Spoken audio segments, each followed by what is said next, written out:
इस चैप्टर की last video में हमने बात करी थी ह्यूमन कैपिटल फॉर्मेशन को लेके, और आज की इस वीडियो में हम बेसिकली बात करने वाले हैं quality of population, education and health के बेसिस पे, और साथ ही अनएम्प्लॉयमेंट टाइप्स और उसके इम्पैक्ट को लेकर। तो चलिए फिर बिना किसी देरी के साथ शुरू करते हैं आज की इस वीडियो को। सबसे पहले हम बात करेंगे work perform under economic activities. तो इसमें बात की गई है there are huge difference between economic activity perform by man and economic activity perform by women. तो इसमें हमें काफ़ी ज़्यादा डिफरेंस देखने को मिलता है मेल फीमेल के रेशियो में। जैसे कि women look after domestic affair like cooking of food, washing of cloth, cleaning of utensil, house keeping and look after children.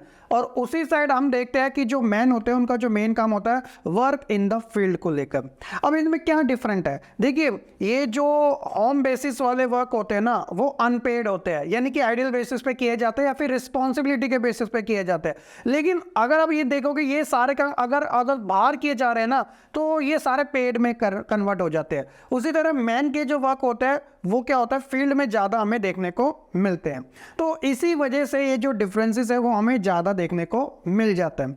अगर हम बात करें क्वालिटी ऑफ पॉपुलेशन की एजुकेशन और हेल्थ को लेकर, तो एजुकेशन में हम कंसिडर करेंगे लिटरेसी रेट को और हेल्थ में हम कंसिडर करेंगे वहाँ की लाइफ एक्सपेक्टेंसी को। अगर बात की जाए बच्चों क्वालिटी ऑफ पॉपुलेशन में एजुकेशन, तो जैसा कि आप जानते हैं कि education is the process of learning of acquisition of knowledge, यानी कि एक ऐसा प्रोसेस है जिसके अंदर हम नॉलेज को एक्वायर करने की कोशिश करते हैं। It is an important input for growth of a person, यानी एजुकेटेड पर्सन के लिए सबसे ज़्यादा ज़रूरी होता है कि वो चीज़ों को काफ़ी अच्छे तरीके से एक्वायर कर सकता है, अच्छे तरीके से अंडरस्टैंड कर सकता है, क्योंकि उसके बाद वो क्वालिटी ऑलरेडी अवेलेबल है। उसी तरीके से development of a country is basically dependent on literacy rate. When a person is educated, then a family can be educated. After that, society can be educated, and hence literacy rate of the country can increase. तो एक तरीके से आप कह सकते हो कि अगर एक पर्सन एजुकेटेड है तो ज़्यादा ये कहा जाता है कि उसकी फैमिली भी एजुकेटेड होती है और उसकी वजह से सोसाइटी भी, और सोसाइटी की वजह से कंट्री भी। तो एक तरीके से सारी जगह आप देखते हो विन विन सिचुएशन क्रिएट होती है। तो आप कह सकते हो कि एजुकेशन जो है वो एक किसी भी कंट्री के डेवलपमेंट में सबसे एक इंपॉर्टेंट रोल प्ले करने का काम करती है। An educated person can earn more income compare than an uneducated person. यहाँ पे पर्सनल क्लेम करने की कोई नीड नहीं है, हम ओवरऑल की बात कह रहे हैं। बिकॉज ऑफ देयर स्किल, क्योंकि एजुकेटेड पर्सन के पास स्किल सबसे इंपॉर्टेंट होती है। For this term national income of a country can increase. जितनी भी आप डेवलप्ड कंट्री देखोगे वहाँ का जो लिटरेसी रेट है ना वो 90 के क्रॉस ही देखने को मिलेगा। लेकिन अभी हम इंडिया के पॉइंट ऑफ व्यू से जानना चाहें तो ये अभी उस लेवल तक नहीं पहुँच पाए। Governance efficiency can also be enhanced through a learning process. तो जैसे जैसे ये सारी चीज़ें अच्छी होती रहेगी तो जो गवर्नेंस की एफिशिएंसी है वो भी कहीं ना कहीं हमें इंक्रीज ही देखने को मिलेगी। तो क्वालिटी ऑफ पॉपुलेशन में अगर पॉपुलेशन एजुकेटेड है तो ये कंट्री के लिए सबसे बेस्ट माना जाता है। और वहीं अगर हम बात करें इसकी इम्पोर्टेंस को लेकर, तो जैसे कि हमने बात करी थी ये हेल्प करती है इंडिविजुअल को ताकि वो एक बेटर यूज़ कर सके इकोनॉमिक अपॉर्चुनिटी का, और उसी तरीके से ये कंट्रीब्यूट भी करती है ग्रोथ ऑफ सोसाइटी में और साथ ही नेशनल इनकम को और ज़्यादा एनहेंस करने में। और स्पेशली इंडिया के अंदर कुछ ऐसे प्रोग्राम लाए गए जिसकी वजह से हम एजुकेशन को और ज़्यादा बूस्टअप दे सकते हैं। फॉर एग्जांपल सर्व शिक्षा अभियान की बात हो, मिड डे मील हो, राइट टू एजुकेशन हो, ये सारी चीज़ें इंट्रोड्यूस की गई थी ताकि एजुकेशन ज़्यादा से ज़्यादा स्प्रेड हो सके ऑल ओवर इंडिया के अंदर। तो ये तो इंपॉर्टेंस के बारे में हो गया। अगर हम वही बात करें एक चार्ट को लेकर, तो आप देखोगे यहाँ पे पर्सन मेल एंड फीमेल का रेशियो दिया गया इस बार के अंदर, और हर एक बार में यहाँ पे ईयर शो किए गए हैं। आप देख रहे हो कि जो रेड वाला बार है मेल का, उसका लिटरेसी जो रेट है वो फीमेल के कंपैरिजन में काफ़ी ज़्यादा बेटर है। वो सिर्फ एक साल में नहीं, आप हर एक डेकेड के बाद देखोगे तो आपको ज़्यादा ही देखने को मिलेगा। तो फीमेल जो है वो मेल के कंपैरिजन में कम तो है लिटरेसी रेट में। तो इसका रीज़न आप कह सकते हो जो लोगों के ओल्ड आइडियल जो कल्चर है, और लोग जो थिंकिंग है, क्योंकि एजुकेशन ज़्यादा वुमेन को प्रोवाइड नहीं करवाई जाती थी पहले के टाइम पे, जिसकी वजह से हमें ऐसा रिजल्ट देखने को मिलता है। तो ये तो हो गया डेटा।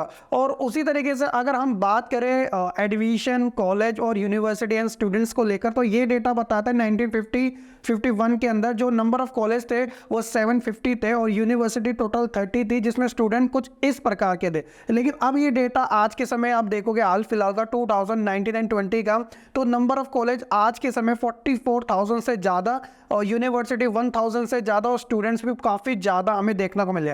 तो इसका मतलब क्या है, साफ सी बात है कि जैसे जैसे लोग एजुकेशन की ओर ज़्यादा जाते जा रहे हैं, इसका हमें बेनिफिट भी ऑल ओवर इंडिया में देखने को मिल रहा है, जिसकी वजह से जो हम डेवलपमेंट से रिलेटेड चीज़ें कर रहे हैं ना, वो कहीं ना कहीं इंडिया की ग्रोथ में अपना जो इंपॉर्टेंट रोल है वो काफ़ी अच्छे तरीके से निभा भी रही है। क्वालिटी ऑफ पॉपुलेशन में हम बात करते हैं सेकंड हेल्थ के बारे में। हेल्थ इज वेल्थ, आपने ज़रूर पढ़ा होगा, सुना होगा। An healthy person is burden for a country in terms of economic. किसी भी कंट्री के लिए इकोनॉमिक टर्म्स में अनहेल्थी पर्सन एक प्रकार का बोझ होता है, बर्डन होता है। A healthy mind create healthy environment. जिसका माइंड हेल्थी है वो एक तरीके से जो अपने आसपास का एनवायरनमेंट है वो भी काफ़ी हेल्थी ही क्रिएट करता है। For development of a country healthy environment is compulsory. तो किसी भी डेवलपमेंट के लिए कंट्री के हेल्थी एनवायरनमेंट का होना काफ़ी ज़्यादा ज़रूरी है। अब इंडिया के पॉइंट ऑफ से देखिए, काफ़ी ज़्यादा आपको इनइक्वालिटी देखने को मिलेगी इन टर्म्स ऑफ हेल्थ को लेकर। For example Indian state like Bihar, Uttar Pradesh, यहाँ पे आपको कुछ कम मेडिकल कॉलेज देखने को मिलेंगे। This state have poor health condition. उसी तरह आप देखोगे South India specially. On the other hand for state Karnataka, Andhra Pradesh, Tamil Nadu and Maharashtra have majority in number of medical college with 81 medical college out of 181। तो ये रेशियो काफ़ी ठीक है इन स्टेट्स के पॉइंट ऑफ व्यू से। In India infant mortality rate has come down from 147 in 1951 to 34 इन 2016। ये किसकी वजह से? सारा इनकी वजह से। इन्फेंट मोर्टेलिटी रेट क्या होता है? एक तरीके का कि जो शिशु होते हैं ना 1 ईयर के अंदर उनकी डेथ हो जाती है XYZ रीजन की वजह से, तो इसे कम करना काफ़ी ज़्यादा ज़रूरी है। और वहीं crude birth rate have drop 20% and death rate to 6.4% in 2016। क्योंकि ज़्यादा से ज़्यादा अगर ये मेडिकल कॉलेज जैसी फैसिलिटीज़ इंडिया के अंदर डेवलप्ड होती है तो कहीं ना कहीं जो इतने टाइम से प्रॉब्लम चलती आ रही है उसका हम सॉल्यूशन इनकी हेल्थ से ले सकते हैं। क्रूड बर्थ रेट की अगर बात करें, number of living birth occurring in given geographical area पर 1000, यानी कि बर्थ रेट की बात हो रही है एक तरीके से। Over the year health infrastructure का भी ये डेटा भी देख सकते हो, जिसकी एब्रिवेशन आपको यहाँ पे नीचे देखने को मिल जाएगी कि ईयर के अकॉर्डिंग हमने कैसे कैसे इनके अंदर इंप्रूवमेंट देखने को मिली। उसी तरह हम नेक्स्ट टॉपिक की अगर बात करें जो कि है अनएम्प्लॉयमेंट। किसी भी कंट्री के लिए अनएम्प्लॉयमेंट एक सबसे बड़ी प्रॉब्लम है जिसका सॉल्यूशन जल्द से जल्द निकालना जरूरी होता है, स्पेशली डेवलपिंग और अंडर डेवलप्ड कंट्री के अंदर। तो अनएम्प्लॉयमेंट क्या है? Unemployment is a phenomenon that occur when a person want to do work but unable to find work. यानी पर्सन काम करना चाहता है लेकिन उसे काम नहीं मिल रहा, तो ये एक प्रकार की बेरोजगारी होती है, अनएम्प्लॉयमेंट होती है। Unemployment is a liability to the nation. जी हाँ, ये एसेट नहीं होता। पॉपुलेशन बेशक एसेट हो सकता है लेकिन अनएम्प्लॉयमेंट एसेट नहीं होता, ये लायबिलिटी होता है, यानी एक तरीके से कंट्री के ऊपर बर्डन ही होता है।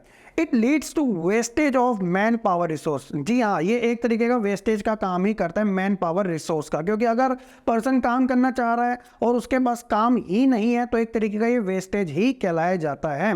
और अगर हम टाइप्स ऑफ अनएम्प्लॉयमेंट की बात करें तो मेजरली हमें ये 3 टाइप्स के देखने को मिलते हैं। नंबर 1 सीजनल अनएम्प्लॉयमेंट, सेकेंड है डिसगाइड अनएम्प्लॉयमेंट, और लास्ट जो है वो काफ़ी ज़्यादा इंपॉर्टेंट है और सबसे बड़ी प्रॉब्लम भी है जो कि है अर्बन अनएम्प्लॉयमेंट। अब ये क्या होती है, एक एक करके इन तीनों को हम समझने की कोशिश करते हैं। सबसे पहले हम बात करेंगे सीजनल अनएम्प्लॉयमेंट के बारे में। अब नाम से पता चल रहा है सीजनल, तो कुछ ऐसे लोग होते हैं जिनका काम सीजन के बेसिस पे चलता है। इसे हम एग्जांपल से समझने की कोशिश करते हैं। जैसे समर सीजन में क्या होता है, एसी की जो डिमांड होती है वो काफ़ी ज़्यादा बढ़ जाती है क्योंकि एसी में प्रॉब्लम्स भी आते हैं, तो ऐसे में जो एसी वर्कर होते हैं, मैकेनिक्स जो होते हैं, वो भी उनका काम अच्छा चलता है। लेकिन क्या होता है, विंटर सीजन में उनका काम बहुत नीचे हो जाता है। तो सीजनल अनएम्प्लॉयमेंट हमें कुछ इस तरीके से देखने को मिलती है और स्पेशली ये एग्रीकल्चर में तो सबसे ज़्यादा होती है। In case of seasonal unemployment people are not able to find jobs during some month of the year, यानी कि कुछ ऐसा टाइम आता है कि लोगों के पास काम नहीं होता। Generally in agriculture sector this kind of problem is visible. ज़्यादातर हमें एग्रीकल्चर में ये जो प्रॉब्लम है विजिबल देखने को मिलती है। क्या होता है इसके अंदर, in agriculture sector some seasonal food grains are produce so the farmer are employ only in that particular season. ये अक्सर कहा जाता है कि जो हमारे इंडिया के अंदर मानसून आता है वो मेजरली देखा जाए उसका टाइम पीरियड तो वो जून से लेकर सितंबर के बीच में आता है, जिस इन 4 महीने के अंदर जो किसान होते हैं वो ऑल ओवर ईयर का अब एक तरीके से अच्छे तरीके से वो कल्टीवेशन कर लेते हैं, ताकि उन्हें बार बार डिपेंड ना होना पड़े, क्योंकि हमारे देश में पूरे 12 महीने बारिश नहीं होती है। सेकेंड हम बात करते हैं डिसगाइड अनएम्प्लॉयमेंट। ये वाली भी बहुत अजीबोगरीब सी होती है। It refer to a situation where the number of worker in job is more than actual required to do the job. यानी ज़रूरत है 5 लोगों की, लेकिन वहाँ पे कैंडिडेट है 10 जने, तो जो 5 जनों के अलावा आगे के 5 जने हैं उनका कोई काम नहीं है, बट फिर भी वो काम कर रहे हैं, तो ये डिसगाइड टाइप की अनएम्प्लॉयमेंट होती है। यानी कि the extra number of worker is disguised unemployment. इसे एग्जांपल के थ्रू समझने की कोशिश करते हैं। In agriculture sector the field required the service of 6 people and 9 people are worked in the same field, then 3 extra people are come under the category of disguised unemployment. Production will not decrease when 3 people are removed. यानी कि बड़ी आसान भाषा में बात की जा रही है कि एग्रीकल्चर के अंदर जहाँ 6 जनों की ज़रूरत है वहाँ पे 9 जने काम कर रहे हैं। अगर 3 जने ना भी करेंगे ना, तो इससे प्रोडक्शन में ज़्यादा हमें घाटा नहीं देखने को मिलेगा, क्योंकि 6 जने इनफ है। लेकिन 3 जने के पास काम नहीं है, तो इसीलिए वो इस फील्ड में ऑलरेडी सिर्फ नाम के लिए लगे हुए हैं। तो ये एक प्रकार की डिसगाइड अनएम्प्लॉयमेंट होती है। और हम लास्ट की अगर बात करें अर्बन एरिया अनएम्प्लॉयमेंट, ये काफ़ी ज़्यादा डेंजरस होती है। इसमें हमें क्या देखने को मिलता है? It occur when educated person, जी हाँ, educated person do not get employment according to its education level और has to work below it.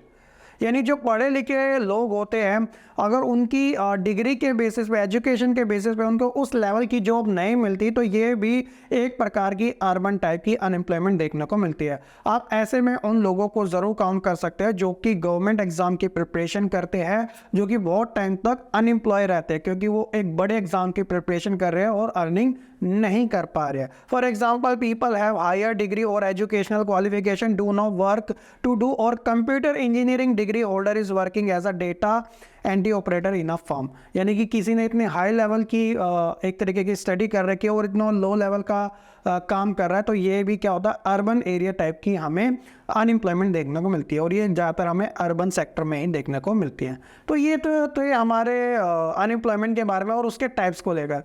ना क्वेश्चन इसकी इसका इम्पैक्ट क्या पड़ता है कंट्री के ऊपर? तो इम्पैक्ट इसका बहुत ही नेगेटिव टाइप का होता है, उसके बारे में भी समझ लेते हैं। तो सबसे पहले क्या होता है? Unemployment leads to wastage of man power resource, जिसके बारे में हमने ऑलरेडी बात कर ली है।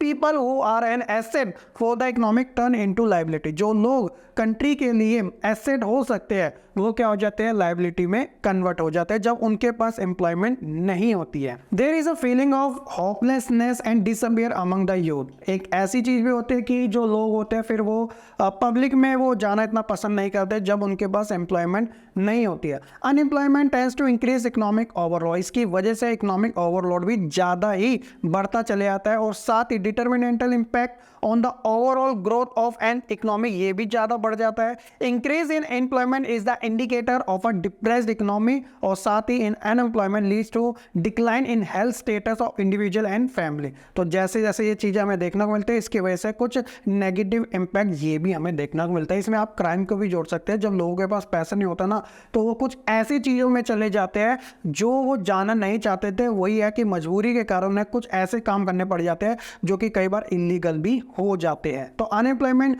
किसी भी कंट्री के लिए बिल्कुल भी ठीक नहीं होती, क्योंकि इससे जो डेवलपमेंट ग्रोथ है ना, वो भी कहीं ना कहीं स्टक हो जाती है। तो ये एक बड़ी प्रॉब्लम है। ठीक है, तो ये तो था बच्चों अनएम्प्लॉयमेंट के बारे में। होप्स हो कि आपको काफ़ी अच्छे से समझ आ चुका होगा। ये थे हमारे इस लेसन के ओवरऑल मेन टॉपिक। अब इसके लास्ट पार्ट में हम बात करेंगे इस लेसन के कुछ इंपॉर्टेंट टर्म्स के बारे में, जो कि आपके एग्जाम पॉइंट ऑफ व्यू से काफ़ी ज़्यादा इंपॉर्टेंट है, और प्रैक्टिस के लिए कुछ टेक्स्ट बुक क्वेश्चन के आंसर को भी हम सोल्व करने की कोशिश करेंगे। तो मिलते हैं फिर अपनी नेक्स्ट वीडियो में। तब तक के लिए से बच्चे खुश रहे, पढ़ते रहो और ऐसे ही आगे बढ़ते रहे।